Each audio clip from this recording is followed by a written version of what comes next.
Hey, it's JC here at JC's Comics and More, your pop culture superstore, 6725 West Central Avenue. That is Toledo, Ohio, 43617-419-531-6097. JC's Comics and More at Hotmail, JC's Comics and More at Instagram, and find the Facebook link in the description below. This is Thursday, December 29th. Just picked up a new collection. If you watched the previous video, please watch that and come back to watch this. Some of the stuff that's in here, we'll go through it. We've got a few Ms. Marvels, including issue number 6. Most of these are in, I would have to say, very fine to near mint condition. Let you know. Got number 7. Got number 8. We've got Nova number 1. It's interesting. They did not put Nova on that right there. It left that blank. That's the Human Rocket's first appearance for Triders. First appearance, a man called Nova. So we've got a copy of that. We've got a 2. We've got a 3. John Buscema did the artwork in the first 2 issues with Marv Wolfman, and then Sal Buscema, his brother Sal, took over with issue number 3. I was disappointed when John left because Sal took over, but I grew to really enjoy Sal's artwork. And Tom Palmer inked is issue number 3 right here. Here we've got the Wolverine miniseries by Chris Claremont and Frank Miller. Got issue 1, iconic cover. There's a Misfits t-shirt with this image on it, except it's the Misfits instead. Issue number 2. Got a couple of 2s. In fact, we got 3 number 2s. We got 3 number 3s. This is the worst one of the batch with this black cover. It picked up your fingerprints pretty easily. And these are also newsstand issues. Makes them a little bit rare. Number 4.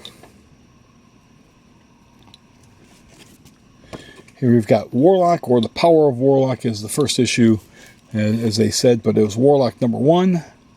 Gil Kane cover. I think Roy Thomas wrote this. You know, Roy Thomas, Gil Kane, Tom Sutton. Got the first issue of that. And it's in, pretty decent shape. We're going to be taking some photos when I get a chance to put them on the shop's Facebook page. And again, you can find that Facebook link in the description below. Got issue 2. Issue 3. 4. 5.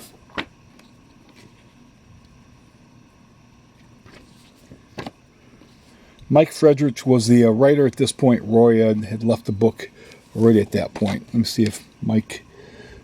And they don't even have the credits on the first page there. Robert Goulet was the writer on this one here. So it jumped around pretty quickly. Like I said, Mike Friedrich was the writer on issue 4. And issue 3. With Gil Kane and Tom Sutton working on it. And Roy Thomas was issue 1 and 2 plotting, and then Mike took over with writing on 2. We got 6 with Reed Richards as the Brute. Bob Brown, introducing Bob Brown as the artist, and Mike came back and wrote that issue. We got 7. Dr. Doom was a good guy on Counter-Earth. Bob Brown. At issue 8. This is the last issue of the series. And then you saw Warlock next to show up in The Incredible Hulk. But then Jim Starlin brought it back. This is the first issue of Jim Starlin back on it, but it was Strange Tales for a few issues, and then Jim came back. So we've got a couple of number 9s. And we have a couple of number 10s. I'm going to pause and go grab the next stack. Okay, we got a small batch of 2 more Draculas. starting with issue 51. Unfortunately, you can see some of those do have some major creases and bends to the cover where the cover got bent. But that has Blade in it. 52. There's two number 52s, but they're each suffering from the same damage. And I guess they could be pressed out, I guess. 53. You got Blade, you got Hannibal King. 54. These all were, at this point, all Marv Wolfman, Gene Colan with Tom Palmer. And doing the, Gene and Tom doing the covers as well. 57. Of course, that was 56 before this. 58, this was a Blade solo story. And pretty nice, except you can see that crease there. Other than that, that's about it. No 59, so we jumped to 60. 61. At first glance, you think that's a 35-cent variant. I certainly did, because that's how they did the 35-cent, but this was the first issue of it going to 30 cents. You see with the next issue, it went to how the 35-cent was represented in the books. So I had a little bit of excitement, and I was disappointed. 62, 63, 64, 65, 66. Now this one may not have been, I don't think that's a Colan cover. It's a rare, well, actually it might be Colan, maybe inked by someone else. But it doesn't look like a Gene Colan cover at first glance. 67, 68, 69, and then 70 was the last issue of this particular series. We're going to grab the main event, the Werewolf by Nights, next. Okay, Werewolf by Night, number 1.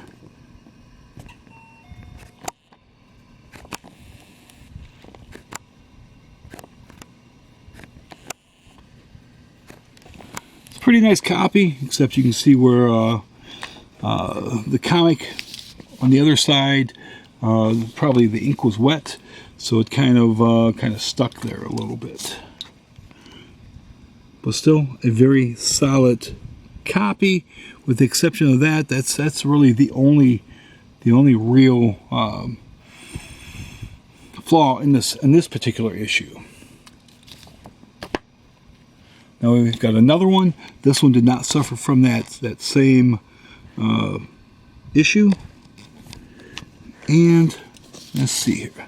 As you can see, there is just a couple of just minor spine creases, but great gloss on that cover. And if we open it up, it falls right back.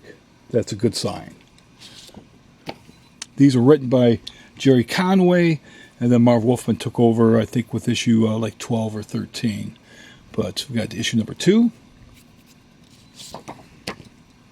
3, look at this great Mike Plug artwork. 4, 5, Plug was doing the artwork on the inside as well. Very underrated artist for his time. 6, see, Plug was certainly influenced by Wrightson and probably Graham Ingalls as well, the old EC Comics. 7, sadly, no number 8 in this batch. That's the only issue missing from this run. 9, there's 10,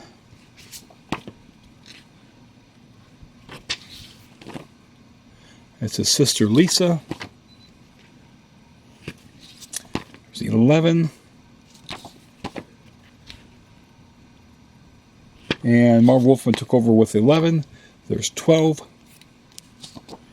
13. Plug was still doing the artwork, doing the covers. 14, 15, this was a crossover with Dracula. 18, gave a new origin to the Werewolf by Night.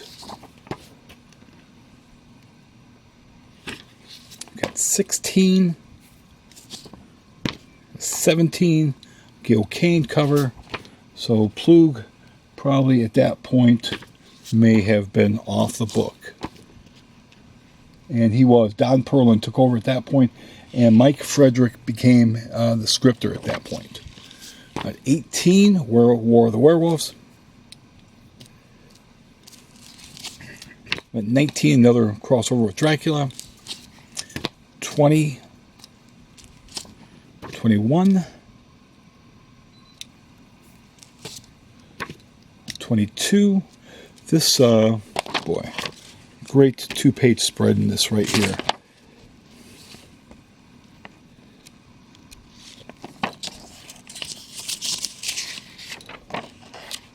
Or maybe not. I was thinking it was a two-page spread there. Put that splash page there as he's putting the whipping on him.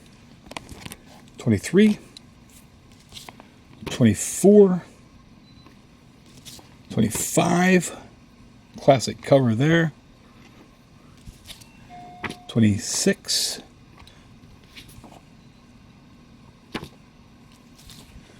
27, got a string of Gil Kane covers. 28. In this issue here, his sister Lisa became a werewolf also. 29.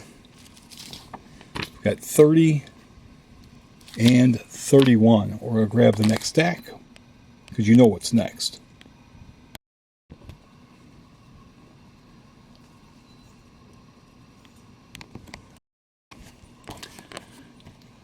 Okay, this is the next group. Before I get into that, I just had a couple of customers check out. They're from Ukraine. We talked real briefly about what's going on over there, and wish them good luck in the fight. And hopefully, it's over much sooner than later, and certainly not the fight that the Russians expected to be. But certainly, feel for the people there. But as you can see, we have issue 32 of Werewolf by Night, the first appearance of Moon Knight. We'll get a little close on this here. It's a pretty nice copy. I just wish the it could focus a little bit better. Let's see. We can see here the very top there. Maybe in the pictures it'd be a little bit better,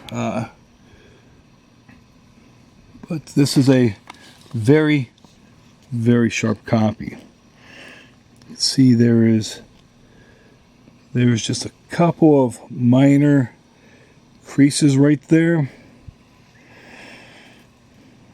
The one on top right there, that has just a sliver of a color break in the black. But other than that, this is a very sharp copy.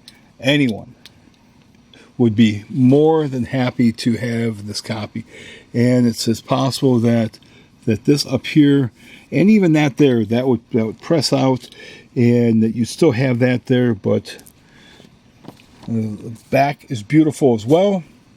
And we'll see how the inside, see how the test goes with opening it up. And it falls back. This is a clean copy. Be worth anyone to drive from long distances to get this if it doesn't sell before then. It's been a while since I've had an actual first printing of Werewolf by Night number 32 in here.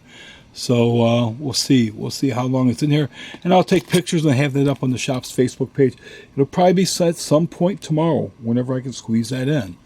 But let's move on to the next issue here. Of course, issue is going to be issue 33, which would be his second appearance, and that one also is a very clean, very clean copy. Issue 33. Let me take a look here. And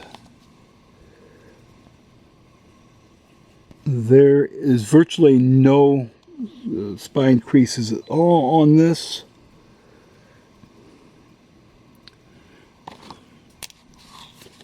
Clean back cover. So another beautiful copy of this book. And just let everybody know also before you know, because you see this and you start messaging or calling the shop or messaging the Facebook page. I won't be in here until 12 noon tomorrow. So, you know, you message me at 4 in the morning or 9 in the morning or call or whatever. I'm not gonna be here. I'm not gonna answer. I am off the grid when I leave here at night. So when I'm out here back at my place, I am not checking Facebook or anything at all. But like I said, the 33, got 34, great Gil Kane cover. 35, and there's something else we're gonna pause real quick so I can point out. Just real quick, looking at the cover of 12, see Werewolf, and then you look at the By Night, the next issue, they changed that, and then 14, they changed it again, and then 15, they changed it back to what we've saw all the way up through the end. I've got 2 copies of 35.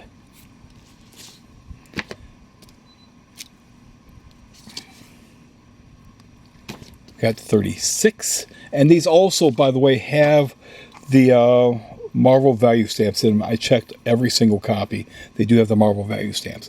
This is the 3rd appearance of Moon Knight, issue 37, 38, 39, Brother Voodoo, 40. That's the Tom Palmer cover inks. 41, 42, Dave Cockrum. And then the last issue, 43. This is Ernie Chan, I believe, did the art on this. So, if you do enjoy these issues, if you do enjoy the videos themselves, be sure to subscribe to the channel. Be sure to make sure that you smash that bell for notification after you subscribe. Be sure to like, be sure to comment, be sure to share. Please share this on whatever social media group pages you happen to be on. I certainly do appreciate it. You know, this stuff sells. You know, you're like, oh man, you're gonna get a lot of money. Well, what I get is I do get a lot of money, but it encourages me to then buy more collections, more and more bigger collections as they come in. Because you just never know. Who knows? There might be an X-Men 1 coming soon. There might be a FF1 coming soon. Might be an Amazing Fantasy 15 or an Amazing 121, or who knows what's coming. Because I never know what's coming in through the door. Whenever this humble man brings me stuff, I never know what to expect from him. And I was pleasantly surprised today. So certainly, everybody, thanks for watching and have a very happy New Year. And don't forget about those in the Ukraine. Their New Year not going to be quite celebrating, not like we are over here. We are very lucky here. But thanks again.